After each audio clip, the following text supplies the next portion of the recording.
हिरण्यधनु को दिया था। देवव्रत हिरण्यधनु का पुत्र एकलव्य वत्स देश का राजकुमार था। कोई कोल भी निर्धन गरीब ऐसा कुछ नहीं था, वो राजकुमार था। श्रृंगवेरपुरम राजधानी थी। द्रोणाचार्य भरद्वाज ऋषि के पुत्र थे। किसके पुत्र थे? भरद्वाज ऋषि। और भरद्वाज ऋषि कहाँ रहते थे?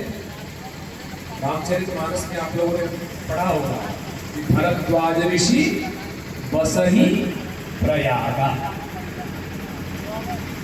भरद्वाज ऋषि प्रयाग में ही रहते थे। वही सारा देश वत्स देश कहा जाता था। अर्थात द्रोणाचार्य हिरण्यधनु की प्रजा थी, एकलव्य की प्रजा थी। तो फिर ऐसा क्या हुआ कि राज्य छोड़ना हुआ? ये पूरी कहानी पढ़नी है। एकलव्य और द्रोणाचार्य के विषय में जानना है तो उसके मूल ग्रंथ महाभारत को पढ़ना होगा। और जब महाभारत को पढ़ते हैं तो ये पता होता है कि हिरण्यधनु ने ईर्ष्यावश द्रोणाचार्य के गुरुकुल का अनुदान बंद कर दिया था।